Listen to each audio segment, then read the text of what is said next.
Homesteading, page 182. Edible wild plants and mushrooms continued. Wild rose. Description: this shrub has alternating leaves and sharp prickles. It has red, pink, or yellow flowers and fruit, such as the rose hip, that remains on the shrub all year. Location: these shrubs occur in dry fields throughout the country. Edible parts and preparing: the flowers and buds are edible, raw, or boiled. Boil fresh, young leaves to make tea. The rose hips can be eaten once the flowers fall, and they can be crushed once dried to make flour. Here is a picture of the wild rose.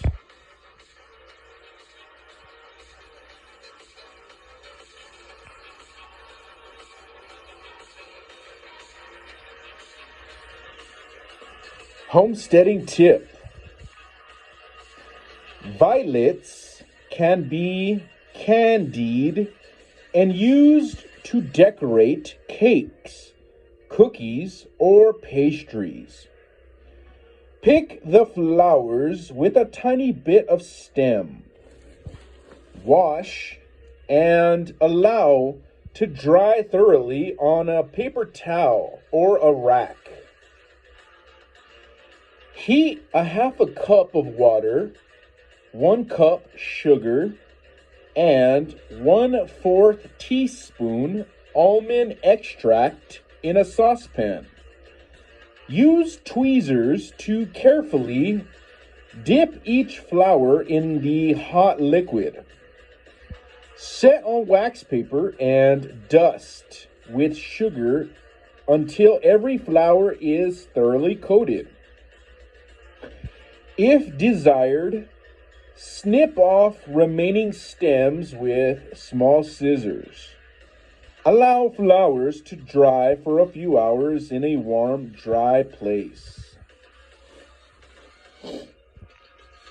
Edible wild mushrooms. A walk through the woods will likely reveal several varieties of mushrooms, and chances are that some are the types that are edible. However, because some mushrooms are very poisonous, it is important never to try a mushroom of which you are unsure. Never eat a mushroom with gills, or for that matter, any mushroom that you cannot positively identify as edible. Also, never eat mushrooms that appear wilted, damaged, or rotten. Here are some common edible mushrooms that you can easily identify and enjoy. Chanterelles. Here's a picture of chanterelles. They look white, almost flower-like, with like nothing on them, just real average, bland white ones. Chanterelles. These trumpet-shaped mushrooms have wavy edges and interconnected, blunt-ridged gills under the caps.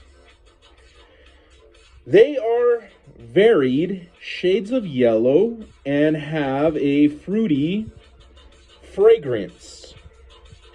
They grow in summer and fall on the ground of hardwood forests. Because chanterelles tend to be tough, they are best when slowly sautéed or added to stews or soups. Notes: beware of jack-o'-lantern mushrooms, which look and smell similarly to chanterelles. Jack-o'-lanterns have sharp, knife-like gills instead of the blunt gills of chanterelles, and generally grow in large clusters at the base of trees or on decaying wood.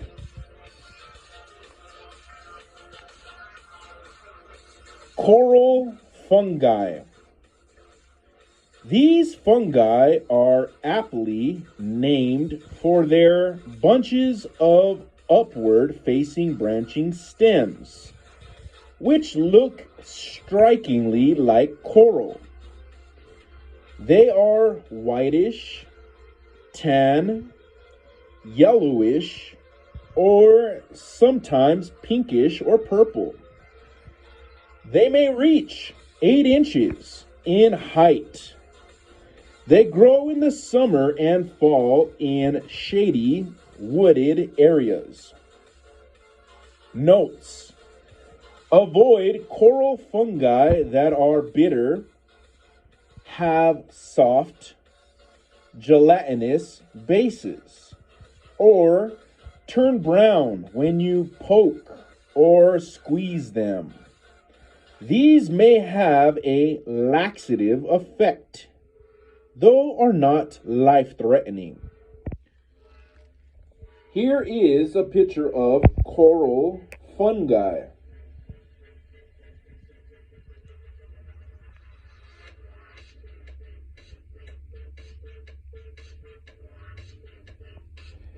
Page 183. Morels.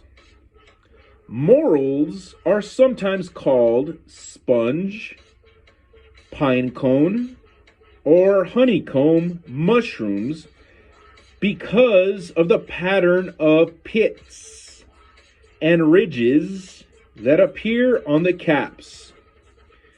They can be anywhere from 2 to 12 inches tall. They may be yellow, brown, or black, and grow in spring and early summer in wooded areas and on river bottoms. To cook, cut in half to check for insects. Wash and sauté, bake, or stew. Here is a picture of morels.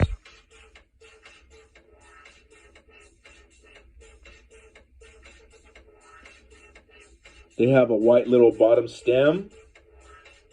They're about 3/4 an inch thick, the stem in width. And they are dark brown on the top for the caps. Notes: false morels can be poisonous and appear similar to morels because of their brain-like irregular shaped caps.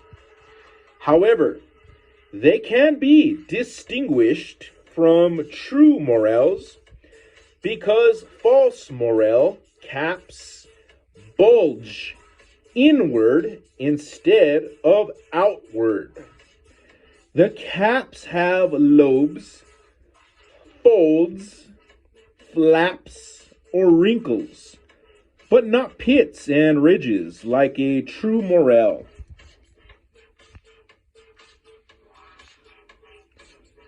Puffballs. These round or pear-shaped mushrooms are often mistaken for golf balls or eggs. They are always whitish, tan, or gray, and sometimes have a thick stem. Young puffballs tend to be white and older ones yellow or brown. Fully matured puffballs have dark spores scattered over the caps. Puffballs are generally found in late summer and fall on lawns, in the woods, or on old tree stumps. To eat, peel off the outer skin and eat raw or batter fried. Here is a picture of puffballs.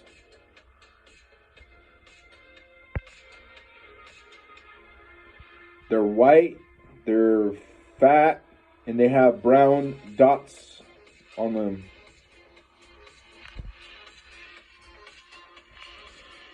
Warning!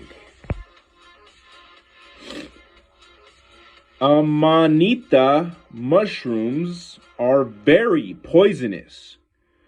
Do not eat anything that resembles an amanita. Poisonous amanita mushroom looks like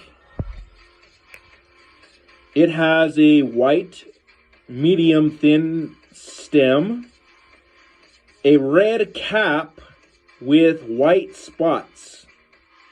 So I think the takeaway is, think of the red mushroom as a warning sign. Red is danger.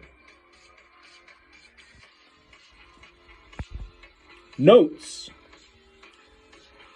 Slice each puffball open before eating to be sure it is completely white inside. If there is any yellow, brown, or black, or if there is a developing mushroom inside with a stalk, gills, and cap, do not eat. All of that was highlighted.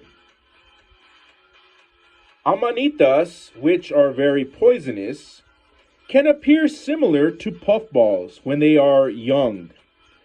Do not eat if the mushroom gives off an unpleasant odor. That's another red flag. So if it smells bad, don't eat it.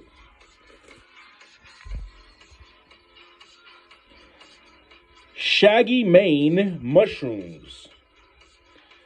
This mushroom got its name from its cap, which is white, a white cylinder with shaggy, upturned, brownish scales as the mushroom matures. The bottom outside circumference of the cap becomes black.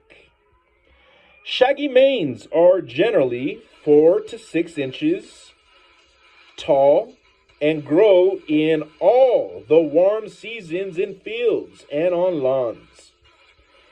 Shaggy manes are tastiest eaten when young, but they're easiest to identify once the bottoms of the caps begin to turn black. They are delicious, sautéed in butter or olive oil, and lightly seasoned with salt, garlic, or nutmeg. Here is a picture of the shaggy mane mushroom. It has a thin, little white stem. It has a kind of a brownish little tiny part on the top of the cap, and then it turns white, and then gray, and then black.